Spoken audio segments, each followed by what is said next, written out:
High friends, welcome back to my channel. আর এখন আমি আপনাদের জন্য রিভিউ করব জমালয় জীবন্ত ভানু সিনেমাটার, যেটা রিলিজ করেছে গতকাল। কেমন লাগলো আমার ডিটেলসে কথা বলবো এই ভিডিওতে। রিকোয়েস্ট একটাই, ভিডিওটা শুরু থেকে শেষ পর্যন্ত দেখবেন।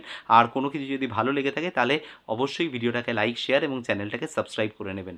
দেখুন, প্রথমে এই ছবিটার যখন অ্যানাউন্সমেন্ট হয়েছিল আজ থেকে 2-2.5 বছর আগে, তখন থেকে আমি এক্সাইটেড ছিলাম যে Shashwata Chattopadhyay as in the great Bhanu Bandyopadhyay কেমন লাগবে সেটা দেখার জন্য। এবং সত্যি কথা বলতে সোমনাথ কুণ্ডু আমাদের ইন্ডাস্ট্রির অন্যতম বড় একজন মেকআপ পার্সন, তো তার তুলির ছোঁয়ায় শাশ্বত চট্টোপাধ্যায় কিন্তু অলমোস্ট জীবন্ত হয়ে উঠেছেন ভানু হিসেবে। এবং এটা কিন্তু আমি বাড়িয়ে চাড়িয়ে বলছি না, আপনারা সিনেমাটা দেখতে গেলে অলরেডি বুঝতে পারবেন, কারণ পোস্টার বা অন্যান্য জায়গায় আপনারা ইতিমধ্যে দেখে ফেলেছেন। এটাই হচ্ছে মানে একটা বিরাট বড় প্রাপ্তি, গিয়ে দেখা যে মনে হচ্ছে যেন উনি রয়েছেন। কিন্তু হ্যাঁ, ডেফিনেটলি কিছু কিছু জায়গায় তো সব জায়গায় মিলবে না, গলার কণ্ঠস্বর বিভিন্ন জায়গায়, তো অনেকটাই উনি চেষ্টা করেছেন ওটাকে নিয়ে আসা, এবং মানে 60-70% উনি সফলও। এবার চলে আসি ছবির গল্পে, এবং এটাও কিন্তু এই ছবির একটা পজিটিভ পার্ট। সেটা হচ্ছে যে এইখানে কিন্তু গতে বাঁধা একটা বায়োপিক বানানো হয়নি, যেখানে ছোটোবেলা থেকে কীভাবে উনি বড় হলেন এবং কীভাবে উনি সিনেমাতে হিট করলেন এবং মারা গেলেন, এই গল্প নয়। এই গল্পে কিন্তু তার পরিবার, তার পরিজন, তার পারিপার্শ্বিক কিছু দেখানো হয়নি। এই গল্পটা হচ্ছে টাইম ট্রাভেলের গল্প, যেখানে মূলত ভানু বন্দ্যোপাধ্যায়কে আজকের দুনিয়াতে নামিয়ে আনা, এবং তার যে দুনিয়া, মানে ধরে নেওয়া হচ্ছে যে তিনি এখনও স্বর্গেই রয়েছেন, তো সেই স্বর্গে গিয়ে তার বিচরণ ক্ষেত্র, তার দুনিয়া, তিনি কী করছেন আজকের ডেটে, এই পুরো জিনিসটাই কিন্তু দেখানো হয়েছে। এবং that is the master stroke এই ছবির যারা বানিয়েছেন। কৃষ্ণেন্দু চ্যাটার্জি মিরাক্কেলের কমেডি করতেন তিনি, আপনারা জানেন। তো সেই ডক্টর কৃষ্ণেন্দু চ্যাটার্জি কিন্তু এর পিছনে এই পুরো মাস্টার মাইন্ডটা। তো এই জায়গাটাকে কুর্নিশ করতে হয় যে এভাবে ভাবা যে ওনাকে নিয়ে কোনো স্ট্রেট ফরওয়ার্ড বায়োপিক নয়, একটা গল্প যেটা ওনাকে ঘিরে।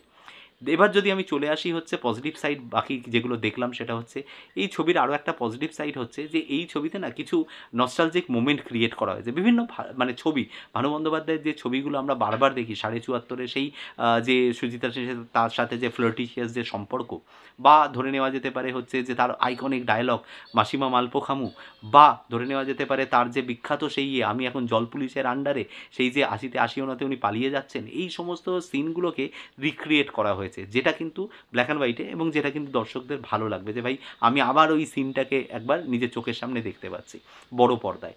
এই ব্যাপারটা কিন্তু খুব ভালো ওয়ার্ক করছে।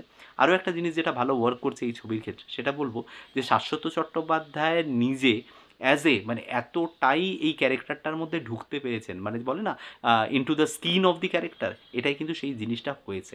এবং তিনি তার ম্যানারিজমস, তার কথা বলা, তার হাঁটা চলা, তার মাথায় হাত দেওয়া, এই সমস্ত জিনিসগুলো ভীষণ ভালোভাবে কিন্তু এখানে করতে পেরেছেন, ফুটিয়ে তুলতে পেরেছেন, যে কারণে কিন্তু ছবিটাতে এঙ্গেজিং লাগছে, যে বারবার কিন্তু মনে হচ্ছে যেন আমরা ওনাকেই দেখছি। তো এই ব্যাপারটা কিন্তু বেশ ভালো।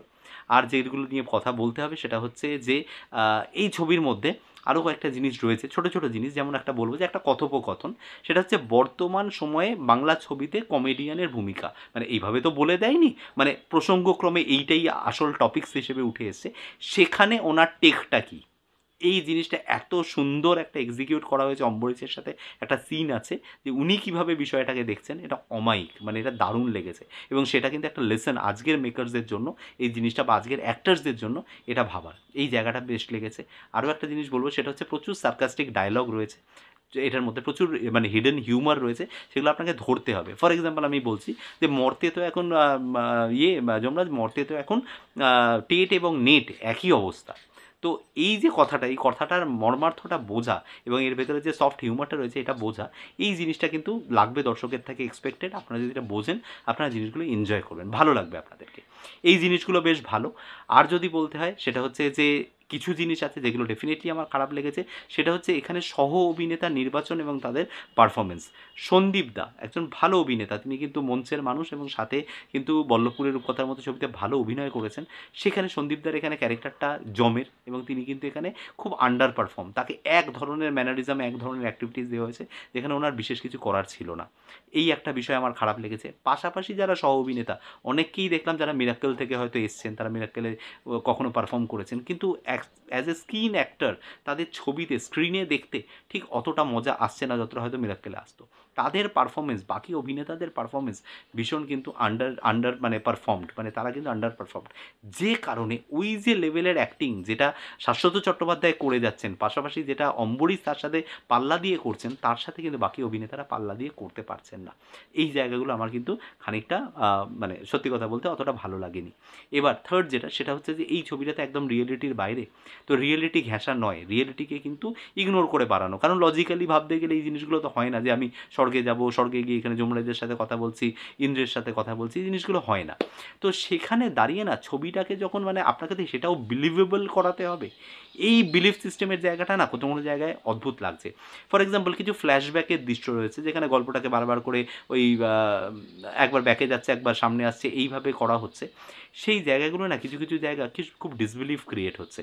কোথাও ডায়লগের সিমিলারিটি নেই, কোথাও সিনের মনে হচ্ছে যেন কোথাও একটা বলতে পারো যে আমাদের মানে ওভারঅল যে মানে সেটটা বানানো হয়েছে বা যেভাবে অ্যাম্বিয়েন্সটাকে ক্রিয়েট করে সেটার মধ্যে কোথাও একটা সিমিলারিটির অভাব, ঠিক আছে, এই যে কন্টিনিউয়েশন যেটা আমরা বলি সেই কন্টিনিউয়েশনের অভাব, এরকম অনেকগুলো জিনিস কিন্তু চোখে পড়ছে। মানে এই প্রিমিয়াম ফিলটা না এই ছবিটা দেখে সেটা কিন্তু আসছে না। সেটা জানি সেটা প্রোডাকশন ভ্যালু, প্রোডাকশন কস্টের উপরেই নির্ভর করে, স্টিল হোয়াট উই এক্সপেক্ট যে সেই প্রিমিয়াম ব্যাপারটা সেটা কিন্তু নেই এই ছবিটার ক্ষেত্রে।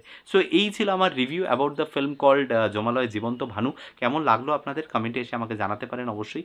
আর যদি কোনো কিছু ভালো লেগে থাকে এই ভিডিও থেকে, তাহলে এই ভিডিওটাকে লাইক, শেয়ার এবং চ্যানেলটাকে অবশ্যই সাবস্ক্রাইব করে নেবেন। দেখা হচ্ছে আপনাদের সাথে আমার পরের কোনো ভিডিওতে। Till then, bye by.